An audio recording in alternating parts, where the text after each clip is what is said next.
Allow me to address the issues para hindi po tayo malito, especially po na napaka-importanting araw ang bukas sapagkat maririnig na natin ang katotohanan sa Blue Ribbon Committee. So let's start with a biblical principle. Kung anong itatanim natin, yan ang ating aanihin. Mula sa ating pagkamusmos, di ba? Elementary pa lang, tinuturo sa atin yan. Kung anong ating itatanim, yan ating aanihin. Alala ko pa yung commercial nung 70s.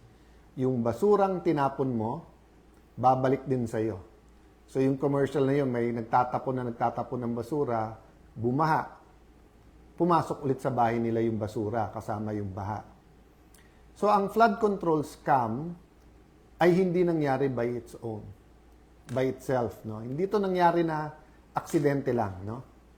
It was a combination of greed, opportunity, minds who put their minds together and said, kayang gawin to. We will not be able to stop corruption in our country until we know the truth, we know how to stop a problem, and we know how to reform. Repentance is part of that.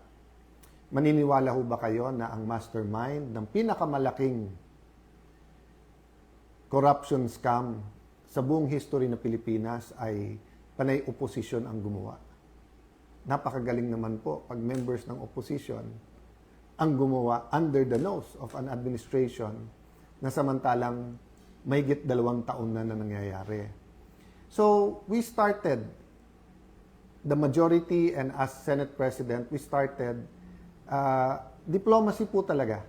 Wanted to work together. Number 1 priority is the economy. Number 2 po, yung pong impeachment dahil accountability.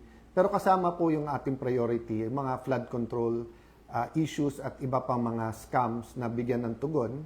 Nabigyan na ng tsansa ang grupo ni Senator Lacson at Senator Soto. Kasama dyan sila Senator Win. Alam naman natin lahat na kailangan ay 13. So let me state this. Malacanang backing the move of the senators today and the other groups backing them, they will say anything and do anything to bend the law and basically susunugin na yung ating konstitusyon. So when I said a while ago that I am still the Senate President, the legitimate, the legal, moral Senate President, it's not about me, it's not about the position. Anytime po, pwede po ako mag-resign, pwede kong ibigay ito sa iba kung may 13. This is about democracy. This is about an independent Senate. This is about fighting corruption. You cannot say you love democracy, but walang checks and balance. Hindi pwedeng sabihin you love democracy, pero pag mali yung numero, invento na lang po tayo. I don't know how much time I have. There's so much I want to tell the Filipino people. Some of it you might think is very productive. Some of it you will think it's my thoughts. But let me tell you this from the bottom of my heart. God loves the Philippines. Ulitin ko po God loves the Philippines. So we have to take a step of faith. Sabi sa book of James, faith without action is dead. Patay ho ba ang ating paniniwala at pananampalataya? Kung mahal natin ang Pilipinas, we have to do something about it. Why do I say this? Well, first the Senate. 12, may quorum, samantalang malinaw sa Constitution, 13. Yung case na sinasabi nila, iba, continuing po yun. Nag-umpisa silang may quorum, umalis yung iba. Ito po, kahit saan nyo pong tignan, sa Constitution, mali. Sa rules po ng Senate, kailangan yung presiding officer, yung Senate President, kung hindi, yung Senate President Pro Tem, kung hindi, yung Majority Leader or yung Assistant Majority Leader. Wala po doon na nagsasabi kahit win ang pangalan mo, hindi po win yon. Wala po sa rules yon. Wala po yung 12. Alam po nung lahat yon. Pero ipalagay na po natin, yan ang theory nila at pagpipilitan nila. Siguro po kung Senado lang ang problema, then tuloy ang buhay natin.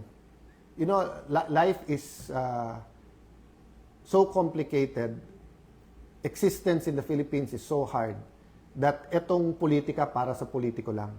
But what happens to the impeachment?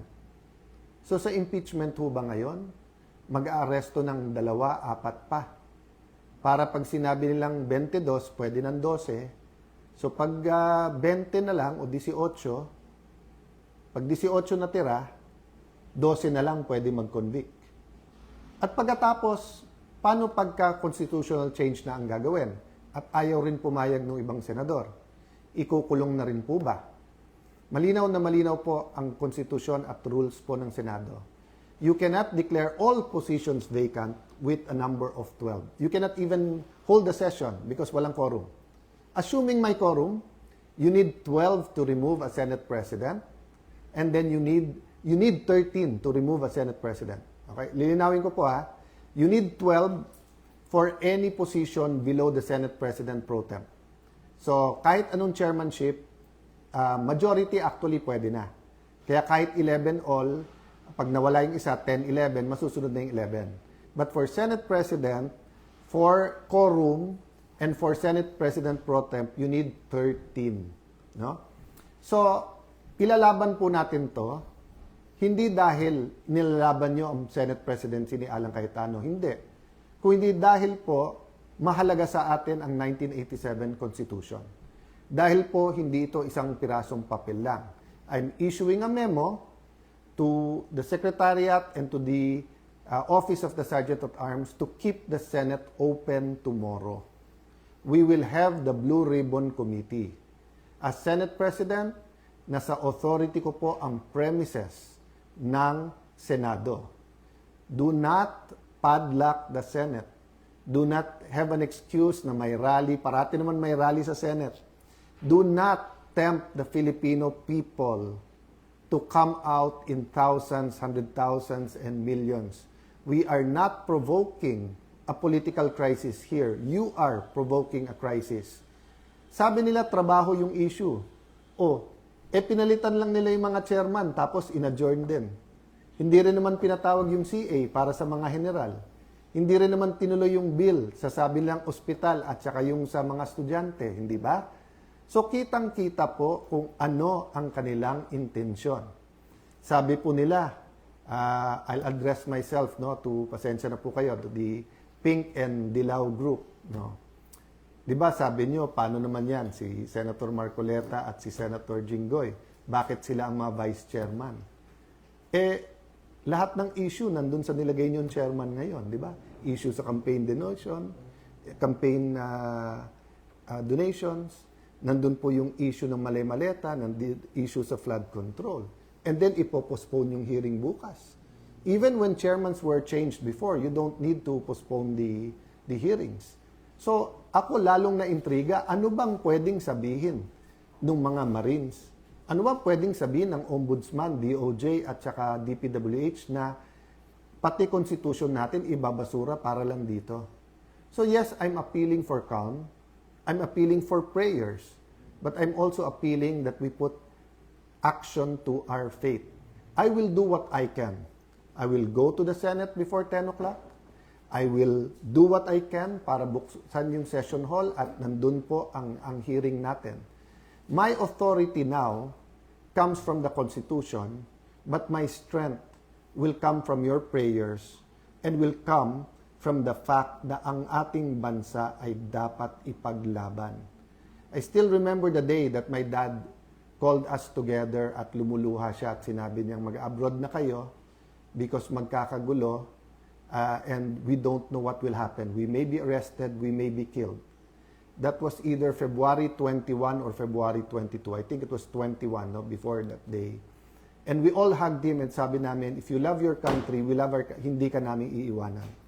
So, malayo tayo sa crisis, mga kababayan. Malacanang, malayo tayo sa crisis. Why are we bringing it to a point of a political crisis na mahirap i-atras? The hearing is confined. So, yes, the notice of cancellation from the illegitimate, the illegitimate is not the committee. No, hindi ko ginagaya si Senator Erwin na ginagamit yung word na bastard kasi ngayon, whether or not you're a single parent, whether or not you're legitimate, tao ka pa rin. I'm talking illegitimate meaning hindi siya legal. Senator Erwin is not the legal chairperson of the Blue Ribbon Committee. Okay? Senator Pia Cayetano is the chairperson because there was no quorum, there was no session under the law that took place. Daming issue sa Supreme Court, yung unprogrammed funds, yung legality ng 2025 budget. Ang dami pong issue sa Supreme Court. Again, ulitin ko po. Ang pinakamalaking problema ng ating kababayan ngayon ay presyo. Presyo, trabaho at kita. Dadagdagan pa ba natin? You have manufactured a crisis since May 11 by saying magulo kami. Then you come up with this solution. One day today, papunta sa SONA, when we were going to produce our economic plan, our plan against corruption, the hearings, and then the impeachment. So, I will rest my case there. As I told you, there's a lot of things I want to say, but if we love our country, pray for our country. If we love the Senate, I'm addressing myself sa mga empleyado ng Senate, I don't care yung mga binubulong sa akin dyan na, you know, over the years, eto mga appointee ni Senator Drilon, eto mga appointee ni Senator Soto, etc. I believe that all of you love the Senate. So it's time to speak up, to tell your bosses, whether sila yung nasa majority or minority, we won't stand for this. Because there's no difference of padlocking the Senate during martial law sa ginagawa ngayon na pinupunit, binubura, binabasura, sinusunog ang ating Philippine Constitution. Again po Alan Cayetano is not the issue here. My Senate presidency is not an issue there. I told you from the start, I'm the walking dead. Walking dead as Senate President. Ano ibig sabihin? Anytime yung hatol na tanggalin sa akin. But ang problema po, ine-escalate nila. So I really hope po that this is not about the impeachment, this is not about changing the Constitution. Nakakapagtaka po, no? Yung pagka-execute, biglang sasabihin na ng House of Representatives na kinikilala si Senator Win, sinasabi na ng Malacanang. Diba? I mean, guys, res ipsa loquitur. Diba? I won't elaborate. Kayo na I won't use the words to describe what's coming now. Why? Because you are as intelligent as I am. You are as patriotic as I am. The question lang is, what are we going to do about it? Pray for us. Pray for Senator Marcoleta. Pray dun sa natira sa majority because paglalaban natin ang ating bansa. God bless you all. Good night po sa inyong lahat.